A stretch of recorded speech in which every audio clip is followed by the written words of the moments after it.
Pemirsa, memasuki era revolusi industri 4.0, Polda Metro Jaya meluncurkan Electronic Drivers atau sistem uji praktik SIM berbasis digital. Bagaimana sistem uji praktik SIM berbasis digital tersebut diterapkan? Berikut laporan Lydia Simangunso.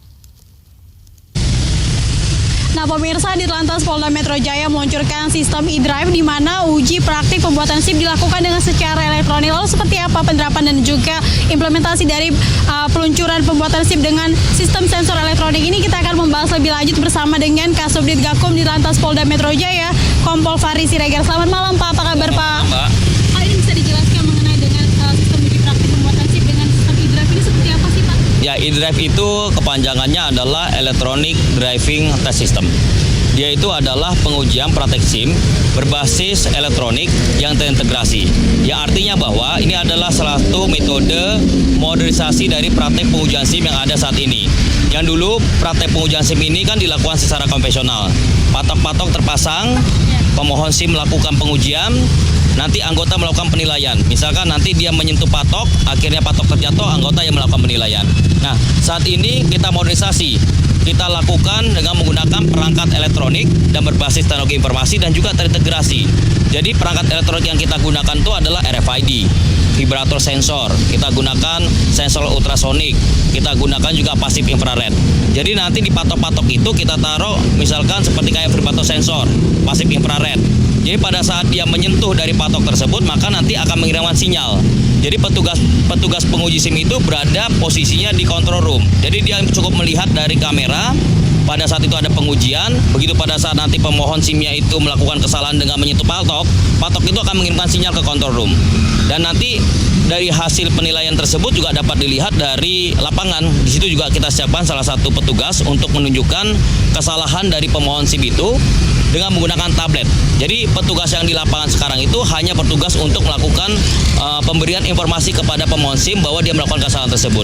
Dan selain itu juga bahwa ini juga sudah terintegrasi dalam arti bahwa di ruang tunggu itu ada layar monitor.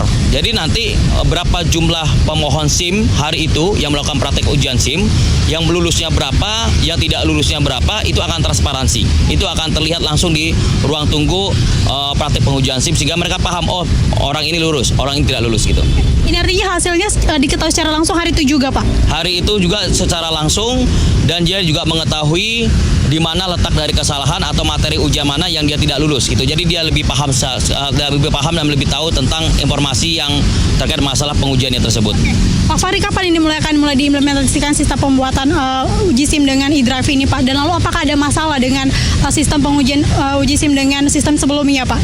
Ya, jadi ujian ini sudah kita laksanakan mulai hari ini setelah di launching, dan selama ini memang sebenarnya tidak ada masalah, cuman kita memang lebih meningkatkan pelayanan publik kita kepada masyarakat. Selain itu juga kita beradaptasi dengan perkembangan lingkungan strategis, karena kita paham betul bahwa saat ini kita memasuki tahapan revolusi industri 4.0 dan masyarakat society 5.0, ya artinya bahwa kita sudah memanfaatkan teknologi digital, kita memanfaatkan teknologi informasi dalam memberikan pelayanan publik kepada masyarakat, sehingga kita bisa memberikan pelayanan yang lebih transparan, akuntabel kepada masyarakat. Oke, Pak. Bagaimana sistem e-drive ini dapat meminimalisir ataupun juga memanipulatif hasil dari tes pengendara, Pak? Ya, ini sistem yang bicara, mesin yang bicara. Jadi otomatis memang bukan lagi penilaian secara subjektif oleh petugas, tetapi ini justru sistem yang bicara. Karena sekali lagi bahwa yang digunakan itu adalah perangkat-perangkat elektronik yang bisa dikontrol oleh control room saja gitu. Jadi bukan petugas yang ada di lapangan. Jadi memang lebih transparansi dan akuntabelnya dikarenakan ini menggunakan sistem untuk mendeteksi pelanggaran atau kesalahan dilakukan oleh pemohon SIM, termasuk juga penilaian kelulusannya gitu.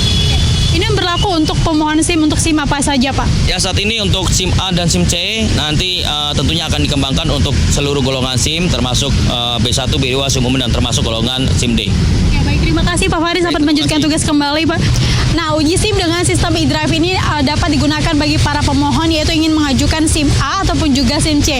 Nah, dengan adanya sistem e-drive ini nanti akan mempermudah para pemohon yang ingin mengajukan SIM karena nanti akan proses pembuatannya akan lebih cepat, tepat, dan juga transparan. Dari Jakarta, Lydia Simangunso, Bobi Ahmad, JAK TV.